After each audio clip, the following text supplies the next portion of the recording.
पश्चिम सिंहभूम जिले के गोलकेरा थाना क्षेत्र अंतर्गत संगाजटा गांव इलाके से एक खबर जो है काफ़ी चर्चा का विषय बना हुआ है। खबर ये है कि बताया जा रहा है कि रोता गुटू इलाके में जब मुठभेड़ हुई उस वक्त संगाजटा गांव का ही माओवादी जो मोस्ट वांटेड है सागे नगरिया उर्फ श्यामलाल, वो सुरक्षा बलों के गोलियों से घायल हो गया है। उस इलाके में ये चर्चा काफ़ी तेज़ हो गई है कि घायल होने के बाद उसके परिजन सागे नगरिया से संपर्क करने की कोशिश लगातार कर रहे हैं, क्योंकि जिस तरह से उस इलाके में मुठभेड़ रुक कर देखने को मिली, ऐसे में ये अंदाज़ा लगाया जा रहा है कि सागे नगरिया को भी गोली लग सकती है, वो भी घायल है। हालांकि इसकी कोई भी आधिकारिक पुष्टि नहीं है, लेकिन ये चर्चा उस संगाजटा रोतागुटू इलाके में काफ़ी तेज़ हो गई है, क्योंकि जिस तरीके से मुठभेड़ उस इलाके में लगातार 2 दिन तक देखने को मिली। एक दिन सुबह में मुठभेड़ होती है, शाम में भी कुछ गोलियां चली, उसके बाद अगले सुबह भी जो है गोलीबारी की आवाज़ उस इलाके से देखने को मिली थी। और जिस तरह से जवानों ने वहां पर चारों ओर से घेराबंदी करके माओवादियों को मार गिराने की कोशिश की, ऐसे में माओवादी वहां से बच निकलने के लिए अपने कई हथियार और अपने कई पिट्ठू बैग जो है उनके वो छोड़कर वहां से निकल भागे। ऐसे में ये अंदेशा, ये अंदाज़ा जो है कहीं ना कहीं उस सच को साबित करते हुए दिखाई दे रही है कि हो सकता है सागे नगरिया के पैरों में कहीं ना कहीं गोली ज़रूर लगी होगी। और इस चर्चा के बाद सागे नगरिया का पूरा परिवार इसी कोशिश में जुटा हुआ है कि किसी न किसी तरीके से उस तक संपर्क बनाया जा सके और उसे आत्मसमर्पण कराया जाए। उसकी बेटी से बातचीत जो है, सूत्रों के हवाले से ये जानकारी निकल कर सामने आ रही है कि उसकी बेटी अपने पिता से जो है आत्मसमर्पण कराना चाहते हैं, लेकिन कोई भी संपर्क पिता से नहीं हो पाया। और यही कारण है कि इतने दिनों तक उसके पिताजी जो है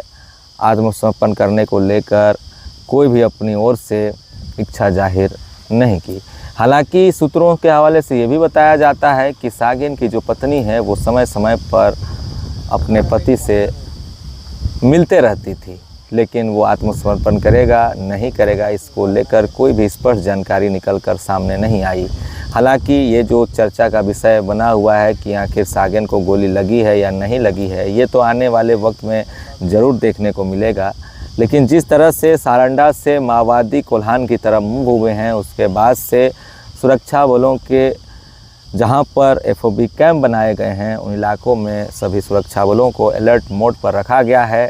और उनके गतिविधियों को ट्रेस करने की कोशिश लगातार जारी है, क्योंकि सारंडा के घने जंगलों में उनके लिए राशन पहुंच पाना काफ़ी ज़्यादा मुश्किल हो रहा था। कारण बस इतना था कि सुरक्षा बलों ने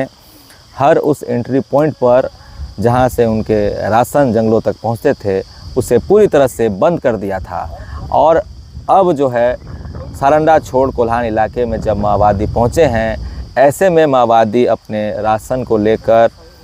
खाद्य सामग्री को लेकर जो है लगातार एक ऐसे इलाके में भ्रमण कर रहे हैं जिस इलाके में एक समय में माओवादियों का ठिकाना रहा करता था। और कहीं ना कहीं उनकी मजबूत पकड़ जिस इलाके में पहले हुआ करती थी, उस इलाके में माओवादियों की गतिविधि हाल के दिनों में सबसे ज़्यादा देखने को मिल रही है। अब ऐसे में देखना होगा कि इस नक्सलवाद के ऊपर जो ये पूरा ऑपरेशन लगातार जो चल रहा है, इसमें सुरक्षा बलों को क्या कुछ आने वाले दिनों में सफलता मिलती है या नहीं मिलती है, ये तो अगले अपडेट में आपको बताता रहूँगा। लेकिन कोल्हान के इलाके में जब माओवादियों की गतिविधि सबसे ज़्यादा तेज़ थी, उस वक्त इस इलाके के कई नव युवक युवतियों को माओवाद संगठन में शामिल कर दिया गया। कुछ ऐसी ही कहानियाँ मैं लेकर अगले पार्ट में आपको दिखाऊँगा कि किस तरीके से जो है गोलकेरा थाना क्षेत्र की रानी कोड़ा उर्फ अनीसा कोड़ा,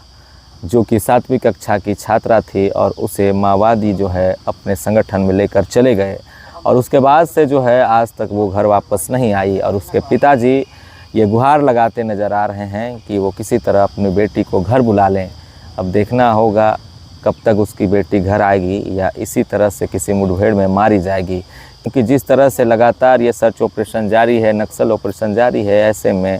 कोल्हान हो या सारंडा, इस इलाके के बसने वाले आदिवासी किसी न किसी मुठभेड़ में मारे जा रहे हैं। फिलहाल अभी के लिए बस इतना ही। देखते रहें न्यूज़ आपका। धन्यवाद।